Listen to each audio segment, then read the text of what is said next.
Hallo zusammen und willkommen zu diesem Video. Moderne Kameras, spiegellose Kameras bieten uns ja heute die Möglichkeit, hochauflösend in 4K zu filmen. Aber leider haben viele dieser Kameras ein Problem. Und zwar durch die hohe Auflösung entsteht viel Hitze, viel Wärme. Und genau da liegt das Problem. Denn Kameras, herstellerübergreifend, ob Canon oder Sony, und das liest man auch immer wieder in entsprechenden Berichten im Netz, haben das Problem, dass sie dann in der Aufnahmezeit beschränkt sind, weil die Kameras einfach aus Sicherheitsgründen abschalten.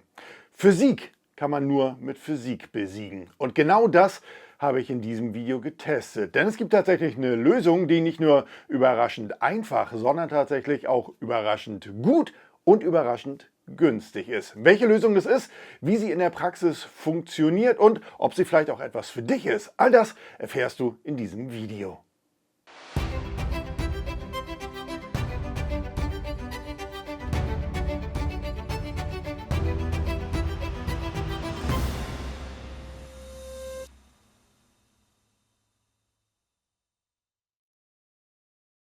Die Welt der spiegellosen Fotografie. Auch ich bin ja mit den meisten Modellen jetzt mittlerweile umgestiegen auf spiegellos. Denn gerade auch die Videoauflösung im Bereich 4K, 50, 60 Frames, ist natürlich zum Filmen sehr verlockend. Aber sie haben leider auch einen Nachteil, denn die Sensoren werden durch diese hohe Datenmenge, durch die Aufzeichnung natürlich auch schneller warm. Das Problem kennt man ja, Canon hat das ja als erstes, obwohl ich auch so ein bisschen noch glaube, dass das so ein kleiner PR-Gag war, um quasi das neue spiegellose Modell in aller Munde zu bringen. Und auch bei Sony, bei der neuen A7 IV, gab es ja schnell den Aufschrei, hey, was ist denn da los? Ja, nach einer bestimmten Zeit überhitzt die Kamera bzw. schaltet sie aus Sicherheitsgründen ab. Ja, das ist eben ein großes Problem an den spiegellosen Modellen. Sie werden warm und aus Sicherheitsgründen kannst du dann unter bestimmten Umständen, zum Beispiel im Livestream, 1,5 Stunden, vielleicht im Studio, eine Lampe scheint noch dahinter oder da drauf, du bist Outdoor, es ist sehr warm im Sommer, dann kann es passieren, dass deine Kamera abschaltet. Und im schlechtesten Fall, natürlich im ungünstigsten Moment, zum Beispiel bist du auf einer Veranstaltung, ja, deine Tochter, deine Enkel, Bekannte, Verwandte haben eine tolle Aufführung irgendwo, du bist derjenige, der auserwählt wurde, das Ganze zu filmen und in der spannendsten Stelle, da wird deine Kamera abgeschaltet. Ja, wie unangenehm, wie erklärst du das, ist schon ziemlich blöd. Auch ich hatte ja vor kurzem im Livestream wirklich das Problem, dass meine Kamera abgeschaltet hat. Ja, zack, war der Monitor schwarz. Es war einfach zu viel Temperatur. Und zusätzlich haben mir natürlich einige von euch auch schon geschrieben. Ich bekam zum Beispiel die Frage, Rico, ist es dir bei der R6 Mark II schon mal beim Filmen passiert, dass sie abgeschaltet hat? Jemand schrieb mir, er hätte draußen gefilmt und bei direkter Sonneneinstrahlung hätte eben die Kamera schon nach ziemlich kurzer Zeit dann eben aufgrund des Hitzeproblems abgeschaltet. Ja, und nach dem Livestream war es natürlich auch bei mir so, dass ich gesagt habe, Mensch, ihr müsst mal gucken, ja, was gibt es denn da für eine Lösung? Im Grunde kann man Physik nur mit Physik besiegen. Ja? Wer im Unterricht gut aufgepasst hat, der weiß, ja, Hitze, Kälte, wenn man das zusammenbringt, kriegt man eine konstante Temperatur. Und genau da liegt im Grunde auch das Rätsels Lösung. Natürlich versuchen die Hersteller mit verschiedenen Beschränkungen das Ganze ein bisschen einzuschränken. Aber auch ich sehe natürlich zum Beispiel bei der Kamera, bei der 6 Mark II, wenn du sie einschaltest, dass eine Warnmeldung kommt. Ja? Bei diesem Modus kann es passieren, dass die Kamera bei zu viel Temperatur abschaltet. Ja, aber wie löst man das Problem? Ziemlich schnell haben einige Hersteller natürlich das Problem begriffen, haben auch in Physik aufgepasst und haben dann entsprechende Lüftersysteme jeweils passend zur jeweiligen Kamera herausgebracht. Allerdings habe ich nicht schlecht gestaunt, als ich die Preise gesehen habe. Ja? Teilweise 200 € für einen externen Lüfter, den du quasi hinter dein Display klemmst. Du musst das Display dafür ausklappen, um dann die Temperatur des entsprechenden Kameragehäuses und auch im Inneren des Sensors dann konstant zu halten. 200 € finde ich sportlich, ambitioniert und habe mich dann natürlich auf die Suche gemacht, ob es da eine andere Lösung gibt. Und tatsächlich gibt es eine andere Lösung. Ich bin fündig geworden bei Ulanzi. Und da war ich dann auch gleich shoppen. Ich zeige es euch mal, denn ich habe mir nicht einen, sondern weil es es in 2 Farben gibt und ich mehrere Kameras habe, mir gleich 2 Lüftermodelle von Ulanzi zugelegt und sie natürlich auf Herz und Nieren getestet. Denn das Grundproblem oder beziehungsweise der Grundaufbau von Ulanzi hat mir tatsächlich gut gefallen, diese Grundidee. Der Lüfter ist universal, das heißt, er ist nicht zugeschnitten auf eine bestimmte Kamera, sondern bauartbedingt ist er bei den meisten gängigen spiegellosen Kameras problemlos anwendbar. Und der Preis hat mich überzeugt, denn, da fangen wir schon mal gleich mit an, ein Lüfter, ja, kostet so um die 40 Euro, 2 im Doppelpack und da musste ich natürlich dann, naja, ihr wisst schon, bist du ungefähr bei etwas Mitte 70 Euro. Ja, deutlicher Vorteil natürlich zu 200 Euro für einen Lüfter, aber kann natürlich dieser Lüfter auch die Anforderungen erfüllen, die ich habe? Grundlegend ist es so, dass der Lüfter entsprechend installiert wird an der Kamera, ganz einfach, durch Saugnäpfe. Das war ziemlich cool. Also du musst ihn nicht dauerhaft auf die Kamera kleben oder sonstiges, sondern du hast 6 Saugnäpfe. Ich zeige es euch mal hier, zack, auf den Tisch. Ah, habt ihr gehört? Und dann hat das eine ziemliche Saugkraft. Das heißt, das müsst ihr erstmal hinten an eure Kamera. Ich zeige es euch mal ganz einfach. Hier hinten quasi mit ausgeklapptem Display an eurer Kamera befestigen. Und jetzt seht ihr schon, ja, es hält zwar an meiner Kamera, aber es könnte besser halten. Da hat Ulanzi mitgedacht und ihr müsst nur eine klitzekleine, die Kamera, finde ich, nicht beeinflussende Änderung vornehmen. Und zwar könnt ihr einen Aufkleber hinten draufkleben. Müsst ihr nicht. Wenn es hält bei euch am Kamerabody, ist okay. Ansonsten werden Aufkleber mitgeliefert, die quasi im Grunde nur für eine glatte Oberfläche sorgen. Die lassen sich auch rückstandslos wieder entfernen. Ich habe den ersten schon mal abgezogen nach 2, 3 Tagen, weil ich einfach mal sehen wollte, ja, gibt es da Klebereste? Gibt es nicht. Also da schon mal keine Sorge. So, wie funktioniert jetzt dieser kleine, nette Lüfter? Das Gehäuse ist aus Metall. Ist logisch.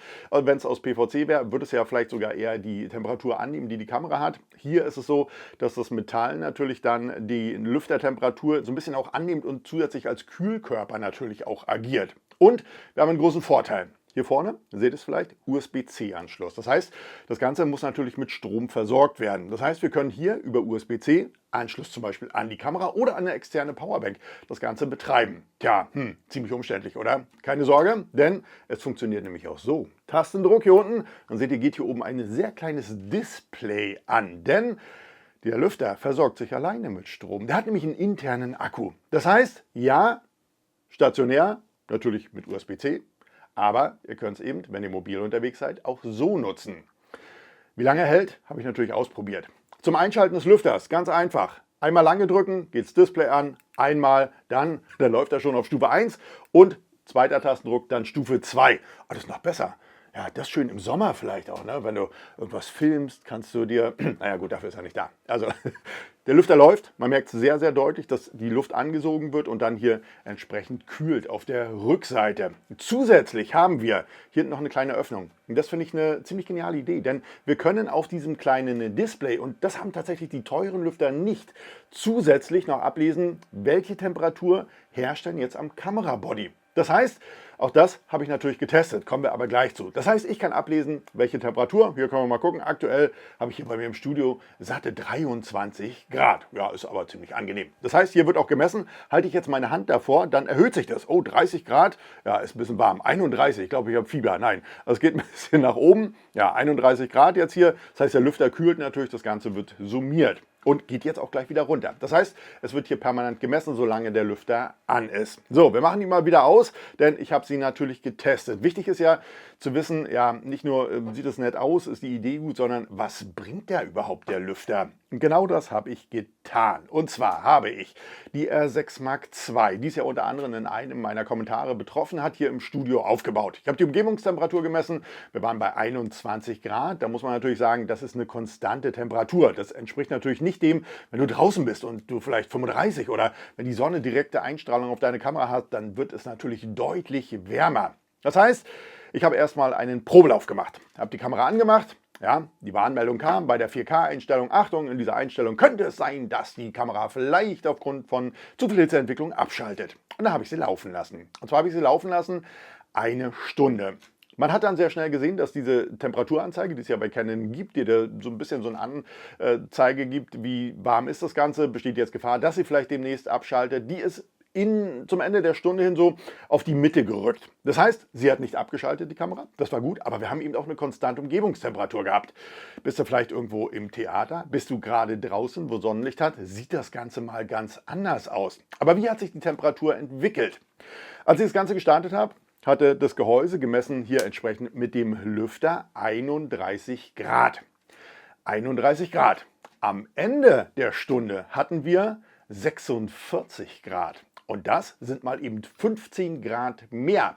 Hört sich vielleicht erstmal nicht so viel an, bist du aber draußen und hast schon mal vielleicht 30 Grad draußen oder 40 Grad und die Kamera läuft dann und du hast eine direkte Sonneneinstrahlung, ja, dann ist das schon ein gravierender Unterschied. Aber was kann jetzt so ein kleiner Lüfter? Schafft er tatsächlich, vielleicht die Temperatur etwas niedriger zu halten oder vielleicht sogar konstant? Ja, im besten Fall ja konstant, oder? Das heißt, ich habe den Lüfter dann entsprechend mit dem Klebepad hinten befestigt und habe das Ganze laufen lassen. Und siehe da, nach einer Stunde, gestartet habe ich das Ganze dann auch um die 31 Grad und nach einer Stunde waren es, einer Stunde Aufnahme, in der gleichen Formatierung waren es nur 32 Grad. Und die eine Stunde warum? Weil nach einer Stunde tatsächlich der Akku dann ohne externe Stromquelle auf Stufe 2 alle war. Ja, also Hersteller sagt selber, zwischen 70 und 90 Minuten läuft der Lüfter. 70 Minuten, klar, Stufe 1, 90 Minuten Stufe 1 und 70 Minuten auf Stufe 2. 70 bin ich nicht ganz hingekommen, ich hatte ihn vorher aufgeladen, 60 Minuten. Also gute 60 Minuten läuft das Ding autark auf zweiter Stufe und schafft es dabei, die Kamera konstant zu halten. Das heißt, ja, in meinem Test war das tatsächlich die geniale Lösung. Denn die Temperatur meiner Kamera ist nicht angestiegen. Ja, und weil es so schön war und natürlich dann auch günstiger und ich oft auch mit mehreren Kameras filme, habe ich mir dann tatsächlich auch gleich zwei zugelegt. Welches deine Farbe ist, es gibt es nämlich in Schwarz und in Silber. Ja, das musst du selber entscheiden. Grundidee, Umsetzung, Kompatibilität, Leistungsfähigkeit. Ja, da kannst du überall nur 5 Sterne geben. Es funktioniert. Das System ist super einfach. Physik mit Physik besiegt. Ganz einfache Geschichte. Cooles Teil. Vielleicht ist es was für dich. Vielleicht hast du auch das Problem, egal ob mit Canon oder mit Sony, dass du vielleicht viel in problematischen Situationen filmen musst, dass du lange filmst, dass du vielleicht streamst. Dann schau es dir mal an von Ulanzi. Klein, praktisch, universal, toller Akku. Ich bereue es nicht, sie angeschafft zu haben. Ja, Lieben, schreibt mir doch mal gerne unten in die Videokommentare. Physik mit Physik besiegen. Es kann so einfach sein und es kann auch günstig sein.